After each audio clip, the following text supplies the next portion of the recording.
Go and grab your Bewears merchandise today. There are t-shirts, sweatshirts, phone cases, and more, all with the link down in the description below. You do not want to miss out.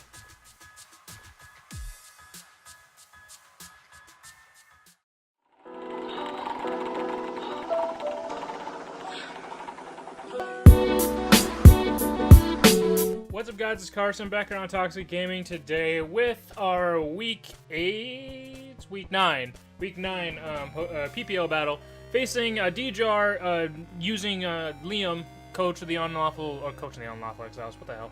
Coach of the WestChan United. He's using his team because Liam had some other life things going the way, and strangely enough, when me and D-Jar were trying to do this, I was trying to get my Mons traded over to me. I kept DCing from the internet with my DS, so we just decided to do it with Showdown just because it was easier, and I didn't want to DC mid-game and have to go back here anyway and try to recreate, so we figured just to start here and do this. If you missed the team builder, there will be a little eye icon up in the top corner of your screen to go back to it. Make sure you can see a little more in-depth stuff as to what we are with our team.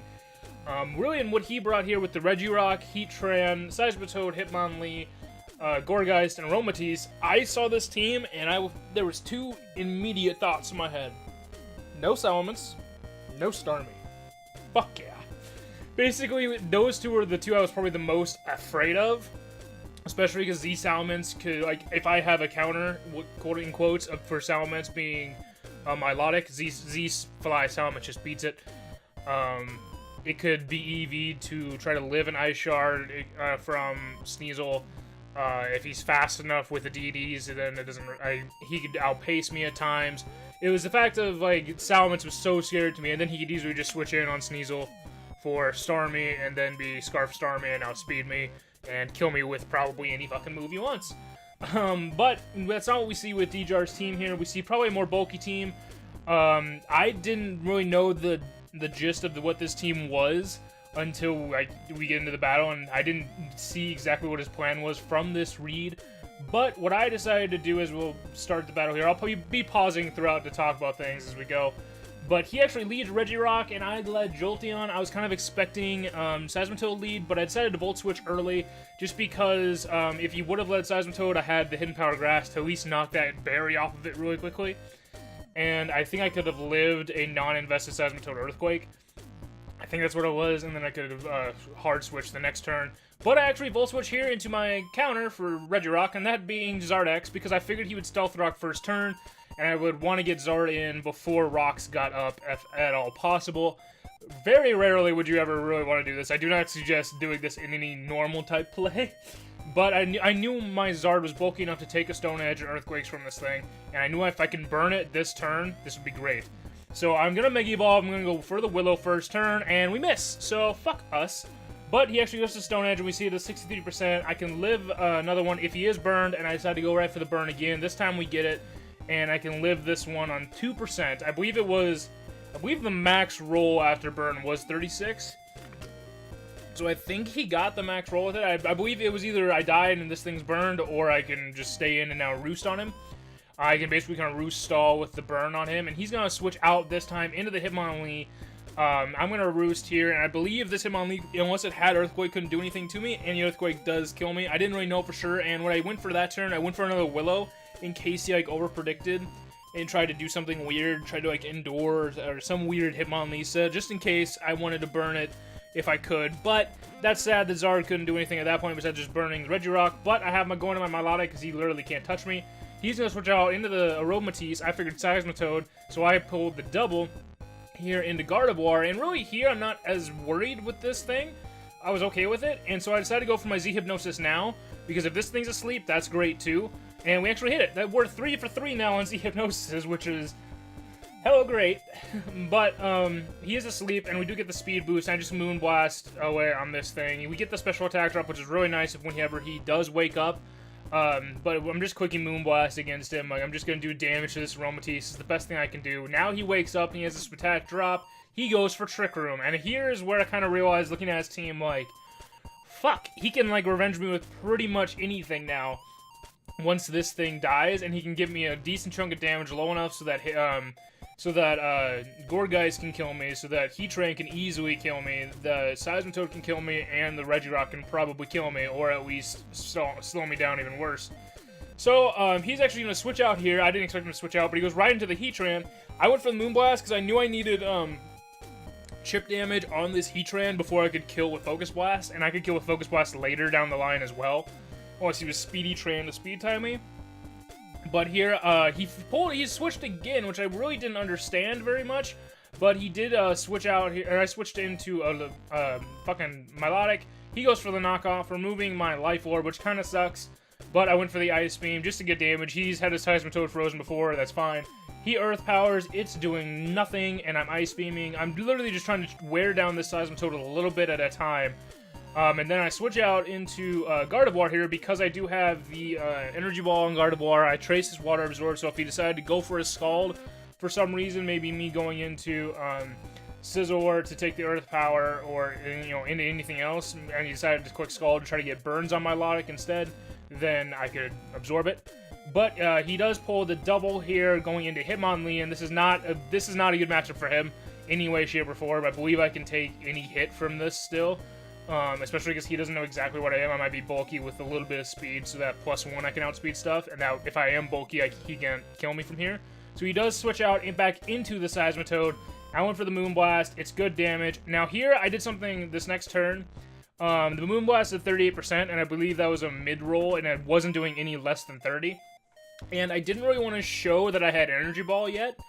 I had the thought of, okay, if he brings in Regirock on this next turn, thinking if I would have clicked Energy Ball here and killed, if I would have clicked it here, if I had it, and he brings in Regirock the next turn, not thinking I have Energy Ball, and I kill that with Energy Ball, that's a free kill. So here I decided to go for the second Moonblast. I could kill anyway, crit didn't matter, but if he would have brought in Regirock, I could have killed it with the Energy Ball, and here he brings in the Heatran, and here I was looking at it like, I don't think I can actually kill. Like, it would be a big roll for me to kill with the Focus Blast. Here, I went for it, and I missed. So, the roll didn't fucking matter if I would have killed or not. But, he is Shed Shell, as you see there, or Shell Bell. That's what he is for his item. The whole thing with that is that he meant to be Shed Shell for Dugtrio, but apparently mistyped it or something in Showdown originally, so he is Shell Bell, so he's actually getting health back, which, as much of a fuck-up as that is on his part, it helps him so much this game. So I go into my Milotic here. I know he probably can't touch me with really anything. I'm faster, so I'm going to rest. I get my health back. I'm doing what my Milotic is meant to do this match. He goes with Hidden Power Grass, and when he did that, I figured it was Hidden Power Grass. There's no reason for him to be Hidden Power Electric, as I have Jolteon, and I could just, if it is, I could have switched in and got health. So it's definitely Hidden Power Grass here. It looks like it could be a 3-hit KO. It's around that range to be a 3-hit KO here, but I'm going to quick Sleep Talk because I really have no reason not to. And what I decided to get here for Sleep Talk, I get Rest again, which really sucks because I could have 2-hit KO'd this Aromatisse with 2 Sleep Talk Scalds or 2 Sleep Talk Ice Beams. But as we see here, I get Scalded this turn, and the Aromatisse is 24%, and it gets the burn. So me getting Rest and then getting the Scald burn, I guess, kind of trades out. It's just annoying that getting those rests on like a free switch, and I could have got free damage against this thing. He goes for a Wish, and he's gonna. I thought I might have Trick Roomed here, but he decides to get the Wish up and try to get health back. I'm gonna wake up this turn. I went right for the Scald. I didn't want to fuck around. If he would have done something else and the burn didn't kill him, he would have got his health back, but I didn't really want to fuck around. I don't know why Gourgeist isn't showing up. But I didn't really want to fuck around with that Wish or have him Wish pass freely into anything, so I wanted to try to get damage, and if I got a Scald burn on anything else, that'd be great. But it does end up killing him. Now he goes into Gourgeist, which I don't know why this little thing is looking weird.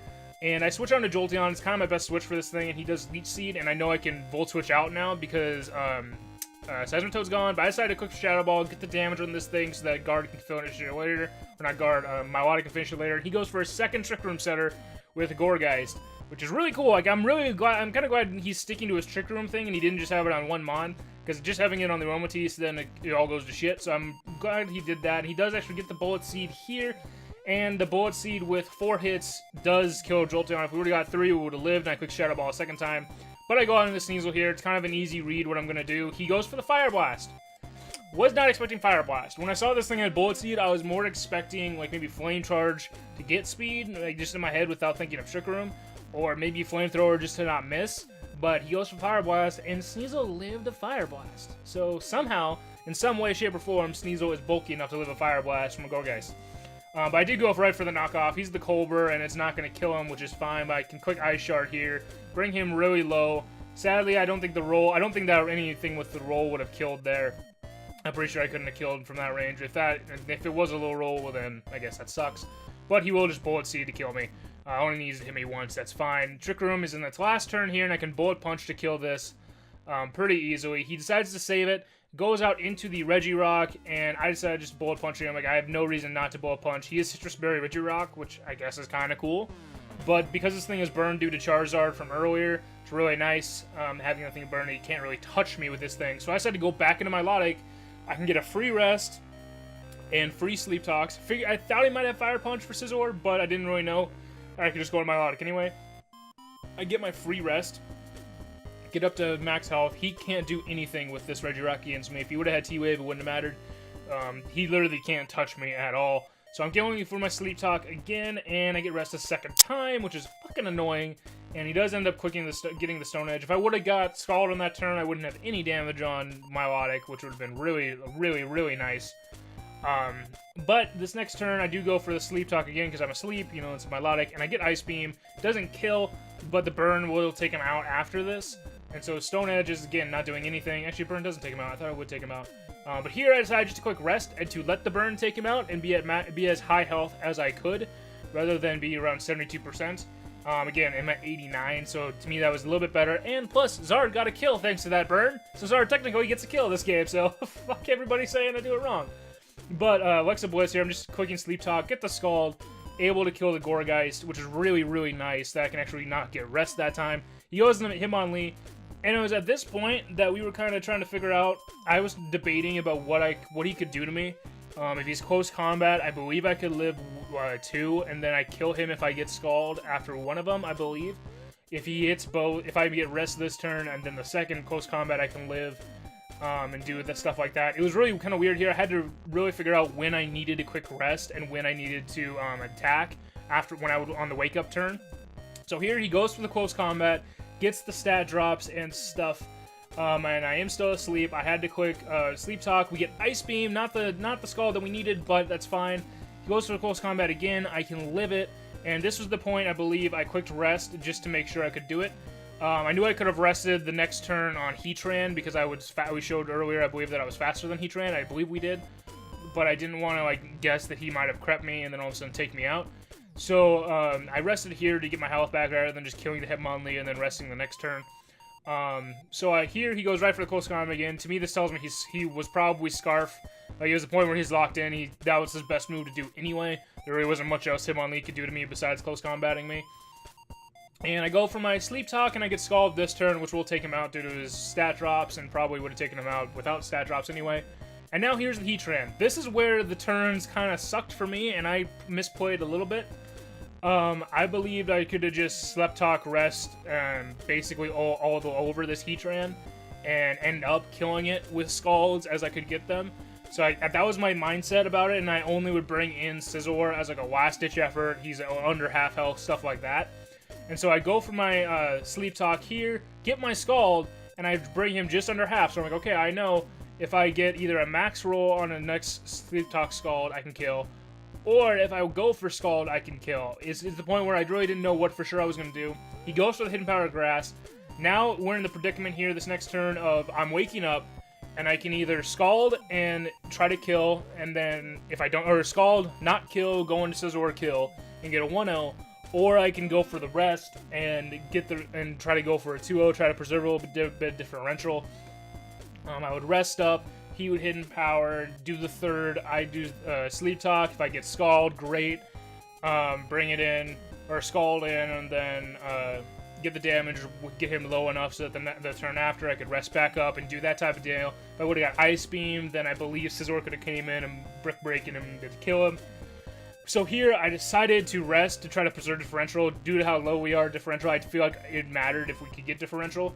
And he goes for Hidden Power and crits. So that right there means that I need to get Scald here with the Sleep Talk rest. Like, I need to get Scald.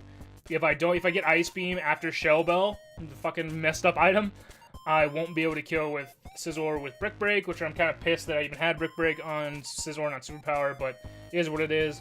So here I needed Scald for my Sleep Talk, and I get Rest. So I don't get it. I don't get the Scald I need. He doesn't kill me with the Hidden Power Grass. Gets the Show Bell health, and this means now, okay, I again have one more turn where I need Scald. Like, I needed it last time a lot more than I did now. And I go for the Sleep Talk. We're gonna see I get Ice Beam here, and that's not gonna do anything. The Show Bell is gonna heal him more than he was before anyway. So, like, basically at this point, I had to hope for a crit from Scizor with Brick Break to be able to kill this thing. It sucked to getting that Rest. If the first Sleep Talk turn and then getting Ice Beam the second one, I probably should have Scalded instead of rested rested when I was low. Just Scald, bring him down, then bring in Scizor and win. But I try to go for differential. The Brick Break doesn't kill, and his Fire Blast will land and will kill me. If he would have missed Fire Blast, I could have Brick Break the second time and won. That would have been cool. A little redemption for the Rest Talk, getting Rest stuffs. Which, again, the game, it sucked that I tried to go for differential and I ended up paying for it.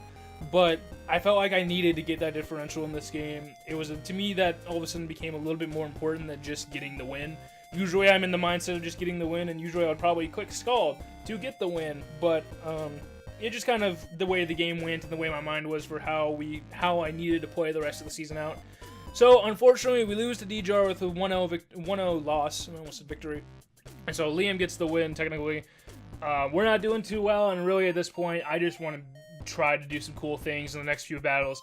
That's really what I'm going to go for. Just some cool sets, cool things I could do, interesting things as we go on throughout. But that's really all we got today for you guys.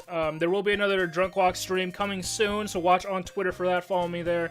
Link in the description and everything if you have not already. Go ahead and subscribe and like and stuff and all like that if you enjoy what you're seeing and at least can see some good battles from my side or my opponent's side, either one. And Liam, I believe, will have his battle up on his channel, so his link to is down there in the description, as well as all the other coaches for PPL, so you can see how everyone else in D2 and D1 have been faring so far this season.